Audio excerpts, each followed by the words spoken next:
We watched the sun go down through the broadcast room window, the sky painted with strokes of red and yellow that melted into deep purple. It would have been a picture of serenity if it didn't remind me of a wildfire rising up from the trees.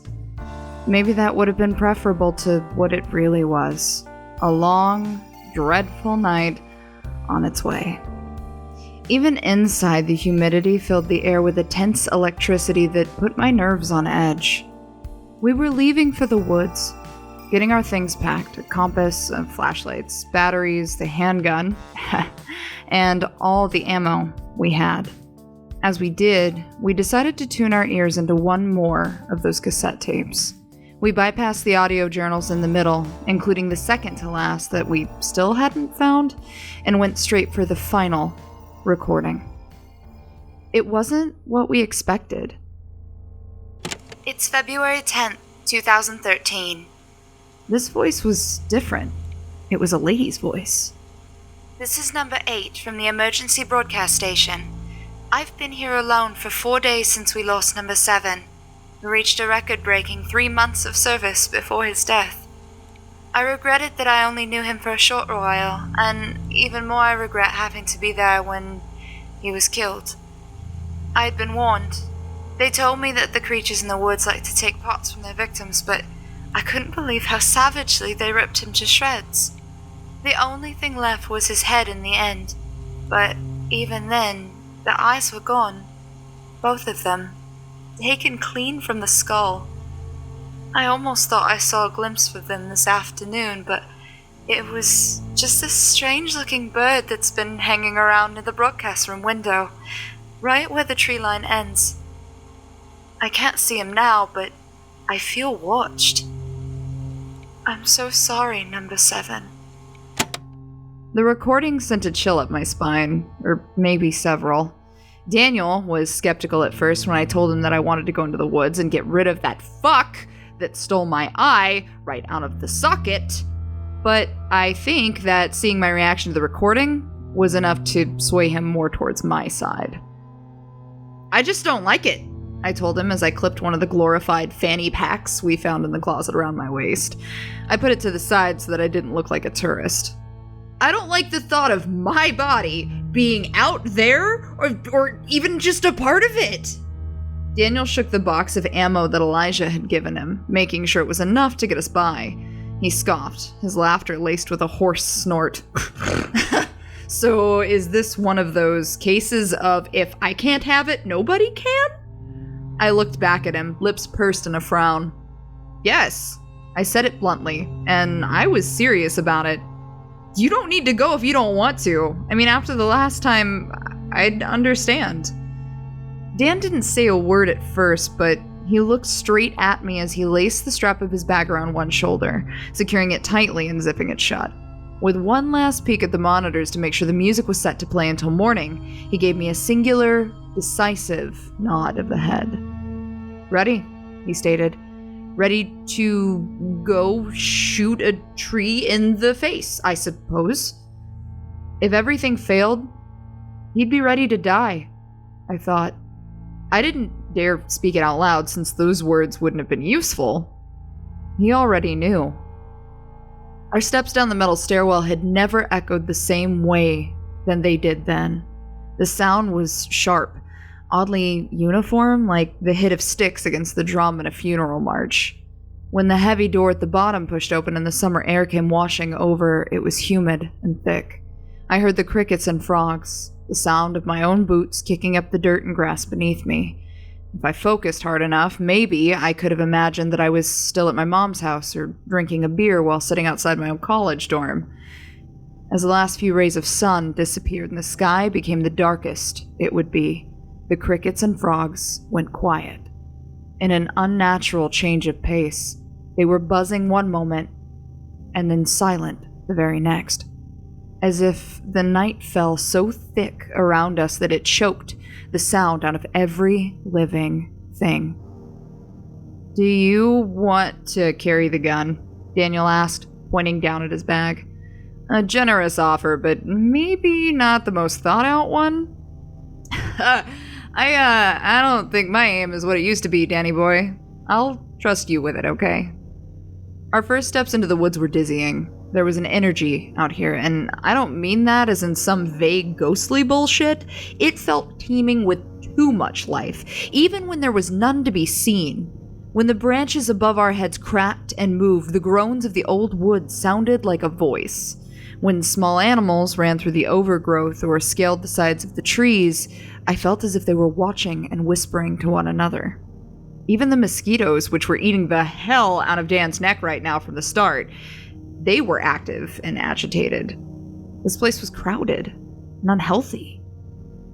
I stopped for a moment to listen, and Daniel did me the courtesy of standing still as well. There was a very distant sound, like a low bellow. It was far away, but the vocal moan was tired and unhappy. I thought of some old dragon being awoken from its slumber, and all at once hoped to God it wasn't as real or as big as it sounded. I hope the root man doesn't only show himself when there are kids around, I said to my companion, who was squinting his eyes to see my lips move. Daniel shrugged. He seemed content enough with you and your eye. I answered his sass with a sneer and scrunched eyebrows. The one above my right eye socket still hurt to move, but it was worth that pain. This time, if he wants to take a chunk, he can take one from you. I immediately felt like trash after I said it. Sorry, I'm in a shit mood for jokes. From the corner of my vision, I saw Dan's hand reaching out, and I suspected he was going to pat my arm. He never finished the word. From out of complete silence, I heard the crunch of leaves, and both of us witnessed a dark, almost shapeless form pass not 5 feet from where we stood. It darted from behind one tree and then disappeared from around another, crossing directly in front of our path. Daniel's hand finally did find my arm, but instead of the gentle pat I'd expected, he gripped it tightly, almost painfully. My heart skipped a beat, and the air in my lungs was pushed out in a loud, sudden exhale. It was hard to catch another breath. I almost didn't want to breathe, as the air around us was filled with a rotten, molded stench. It reminded me of rusted metal, mildew, and decay, all set out to soak in the heat. Oh, I could hear him. The creak of old wood and the rattle of mummified flesh and bone. Gun. I mouthed the word to Daniel, nodding my head down at the satchel around his shoulder. Take out the gun. He fumbled for it. I wanted so badly to be annoyed to just tear it out of the bag on my own, but even in the dark, I could see his hand shaking. I could see that shadow lurking nearby, circling around. It wasn't a curious gesture, like an animal just trying to get a better look at something that it couldn't quite discern as predator or prey. He moved rapidly in randomly chosen directions, and I felt tension in my chest, knowing that if I stopped turning to watch him, he could bound towards us easily. And so quickly. Fuck! Daniel almost dropped the gun while he attempted to load it, distracted by the movement between the trees. Come on, come on! I heard the click of the magazine being pushed into place. Daniel readied his stance, but the weapon still trembled and rattled in his hands. His head turned one way and the next, always looking for a single moment when the creature stopped, but the shadow never sat still for more than an instant. In the dull light from the moon, I could see the whites of Daniel's eyes as they continued to dart in every direction, worry drawn on his face with a heavy brow. I thought the same thing. I thought when he came back after his very first traumatizing day, he didn't need to be here. But he chose to. God damn it, Dan. A gunshot pierced through the air way too close to my head for comfort. I covered the ear that got the worst of the sound, but any words that I could have exclaimed would have just been drowned out by the bellow that sounded out and shook the ground under our feet. It came from the mountains, but even the distance made the insides of my ears pound. Birds abandoned their perches at the trees, the buzzing flies grew silent, and the root-faced man had retreated to the shadows during the silence that followed. I watched Daniel flinch, a hand twitching as it raised half the distance to his ear by pure instinct. All this time, I wondered about the final sound he had ever heard with perfect ears. I considered that moment to be my answer. What the fuck was that? I turned to squint my remaining eye towards the top of the trees, horrified by the very distant movement that I saw. Suddenly, I regretted not having a weapon of my own. What the fuck was that? I don't care, we're leaving. Daniel sounded urgent, the gun still held in one hand while the other flailed outward and grabbed the sleeve of my t-shirt. He tugged me toward him, and in that moment we were both utterly content to leave and just give up this entire mission. Did I still hate the thought of that creature having my eye? You're damn right I did. But I had the distinct feeling that if we waited any longer, the forest would end up taking more than what we would be left with. We made a mistake then in thinking that the bellows and the earth-shattering weight would just chase away the creature we came to find, but we turned and began rushing towards the same path that we took to get there, but the cracks of twigs and the rustle of leaves followed after us.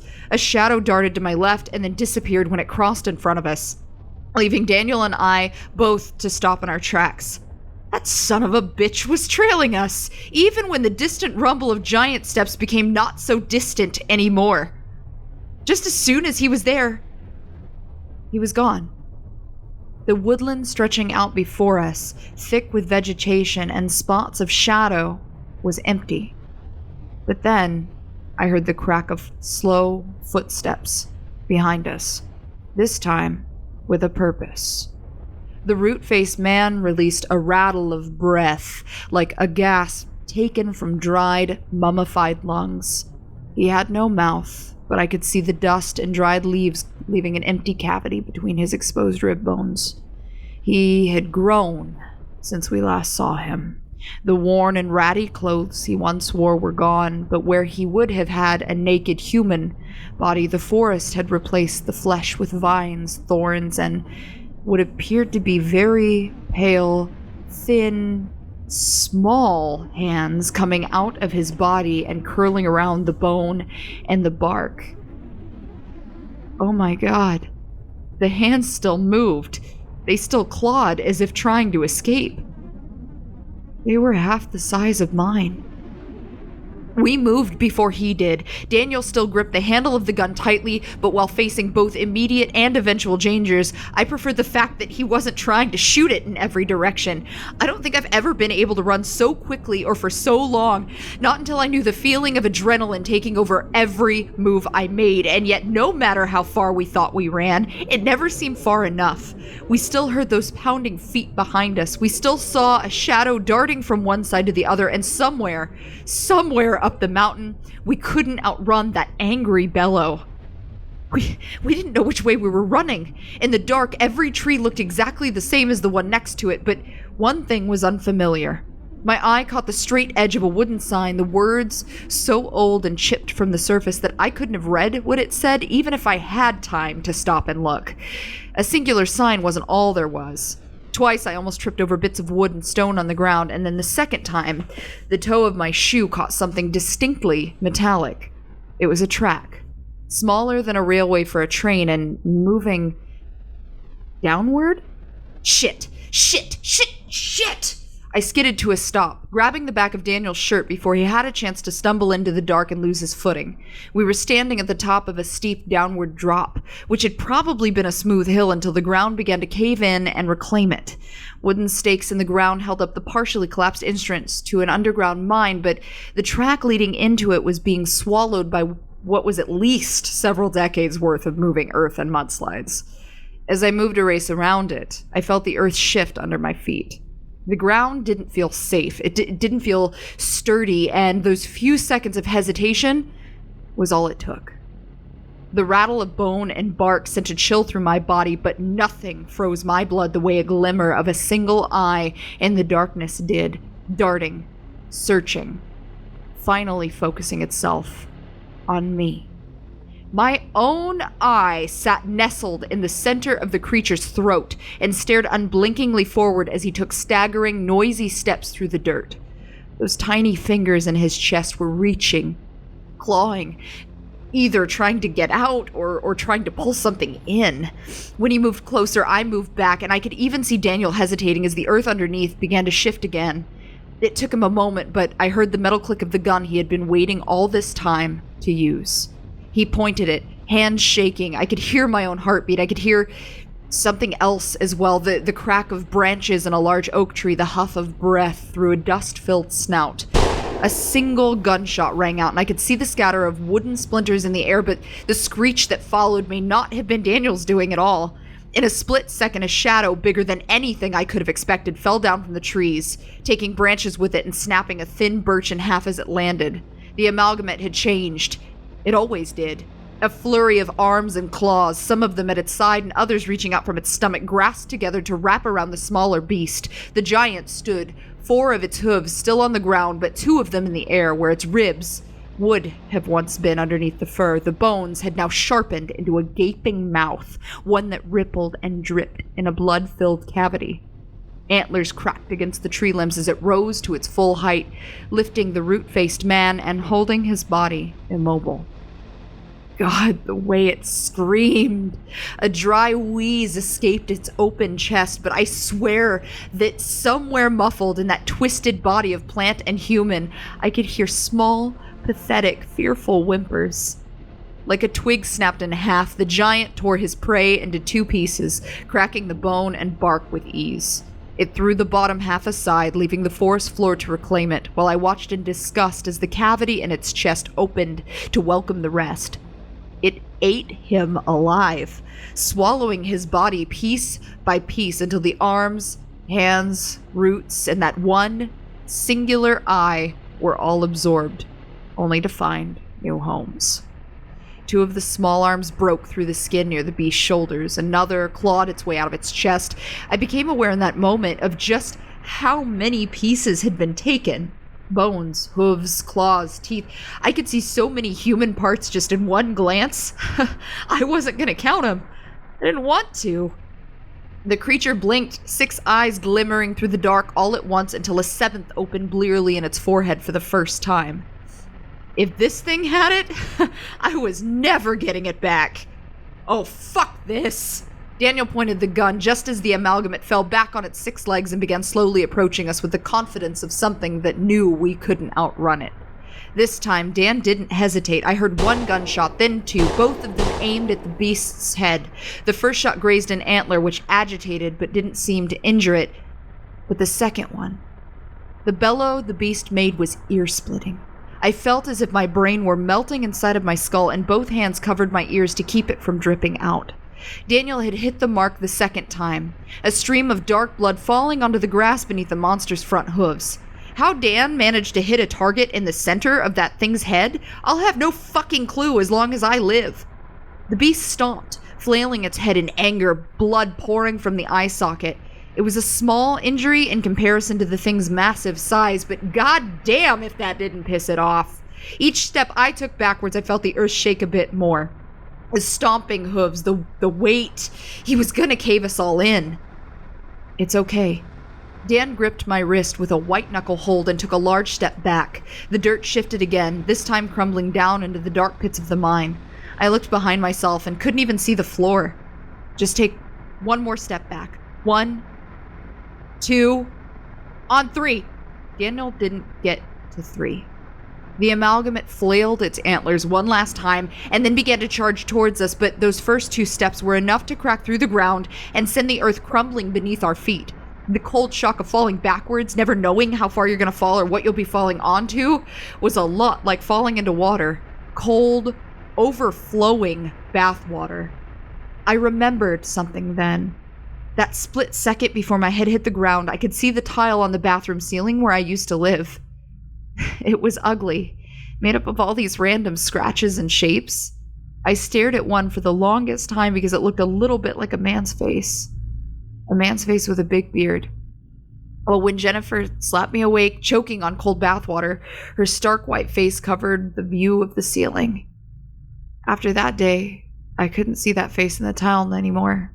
It's no matter, really, how long I stared. Except there was no water this time. But the stone poking into my back was painful and cold all the same. I opened my eye to the dim, jagged opening above my head, a silhouette blocking the moonlight. It wasn't Jennifer. Daniel was panting, out of breath, and the dust was still clearing around us. I was only out of my mind for a few seconds. "Shit, are you okay?" he asked, slipping a hand behind my shoulders to help me sit up straight. Oh God, my back hurts like hell, but Oh, yeah, I'm fine. I squinted my eye up above us, the dust and dirt clouding my vision and stinging something awful. I half expected to see that beast had fallen in with us, but it was out of sight. Somewhere above us, but growing further away. I could hear the heavy steps of its hooves along the forest path. I didn't kill it, Daniel said, sitting down on the ground. In the pale sliver of moonlight we were offered, I could see his dirt-covered face, tan skin turned red with scratches and glistening with sweat down here in the hot human cavern. He wore a scowl. Sorry I shot your eye. I wiped my face, smearing the dirt that was already on my cheeks. It's fine, Danny boy. I didn't really have a use for it anyways. Painfully, I sat up on my knees and then forced my legs to stand. We should see how far this mine goes, I guess. You got a flashlight? He was pulling his out of his bag at the same time I was, but the light illuminated only more unpleasant sights. I expected stone and coal down here, but at first glance, all I saw were roots. The roots of the trees above had taken over, fighting their way through the dirt. An old minecart was tipped on its side, cocooned in the roots of a tree that had overgrown it as if trapping it against the dirt. We walked quietly, tiredly, and with purpose. Any desire I had to investigate was gone, but a shuffle of sound from my right made my heart skip a beat, my hand almost instinctively turning the light to see. The roots covered every inch of the walls, but somewhere in there I could see the movement of something half-formed trying to break through. There wasn't just one. If I looked up close and for long enough, I'd probably see plenty of animals from the forest trapped in those roots, all of them in various states of decay and all of them still moving. Some of the remains, both skeletal and fleshy, were draped in bits of rotten old cloth. I felt another wave of discomfort as I recognized an old firefighter's coat, almost like the one I used to steal from my dad and wear around the house, only older, much older. What do you think caused them all to come back like that? Daniel was flashing his light on the opposite wall. I wished I had an answer for him. Honestly, I'm not sure anyone knows. Maybe nature's just different here and no one thing made it that way. Daniel took in a deep breath through his nose, but in the dim light I could see him wince. It smelled awful down here. Oh, that was a terrible answer, he told me. I know. We followed the mine for about a mile, give or take. Maybe it just felt that long. We emerged, and a red glow in the sky signaled the very early hours of the morning, but the fresh air was the most welcoming thing. I took in a deep breath and coughed, tasting dirt and ash in my lungs. I looked like shit. I probably smelled like shit, but seeing the tree line behind us would have been worth 10 times as much dirt caked into my body. We followed the tree line back towards the long gravel drive that Daniel took to work every day, and the same drive where I had been dropped off on my first day of work. Back then, I had no idea what all of this would become, and when I saw the tower again, I thought I'd feel a heavy pit of regret in my stomach. I didn't, strangely. It's weird how a place like that can almost feel like home when everything around it is 100 times more dangerous. Finn was waiting at the top when we got there, looking like a disappointed dad who had been waiting up for us all night. We got an earful, as I'm sure you can imagine, but in the end, I think he was just glad to see that we had come back from it all. Hell, he even congratulated Dan on getting a single shot in, telling us that they could hear the beast screaming all the way from the main road.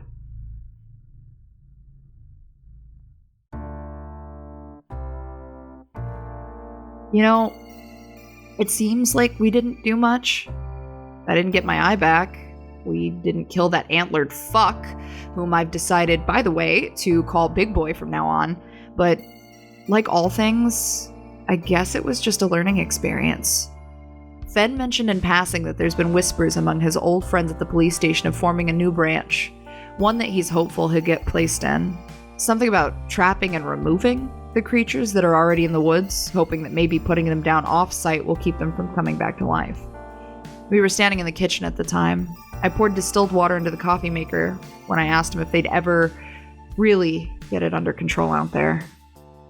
Sometimes you can't fight to win, he told me. You just fight until you can't anymore. was a bit of lukewarm optimism I could get behind. With 2 cups of coffee in hand, I stepped out onto the fire escape, which we decided to keep open now that Fenn forked over his security keys. The morning was cool and breezy, even if the view was garbage. Here. I handed Dan a cup of coffee, one without blood, this time. He just smiled and scooted himself over so I could sit next to him. You know, he started, we've got our number 30 now. Yeah? I laughed. Yeah, we can go on that vacation we talked about. I leaned my chin against the railing for a second, but it wasn't that comfortable. With a sigh, I decided that maybe Dan's shoulder was a much more cozy spot to lay my head. I was correct about that. Where do you want to go? I asked. I peeked up at him, shifting hair out of my eye as he cracked a stupid-looking smile. I don't know. I hear outer space is pretty decent this time of year. My laugh came out as a snort. Letting the coffee cup warm my hands, I took a long glance out at the tops of the trees, wondering how on earth we'd actually relax if we left this place behind. My gaze caught a flutter of wings. A familiar face decided to show up then. Bartholomew the bird, with its hazel human eyes, landing on a branch closest to us at the edge of the tree line. I watched him pick at a nest of twigs and grass. There was something in that nest. A squared edge of something black. A bit scratched and made of plastic. I guess we know where that missing cassette tape went. I stared at him, that shitty little bird. Then I broke contact to blink my one remaining eye. He winked back with the same eye. They're not all bad, Daniel said. He took a sip of his coffee but kept his shoulder still so that I didn't have to move. Yeah, some of them are downright rotten, but some aren't too bad, right? I gave a weak laugh and watched the bird hop away, glancing up at Dan again. Yeah, they're not all bad. I don't know if I was talking about monsters anymore, or just people.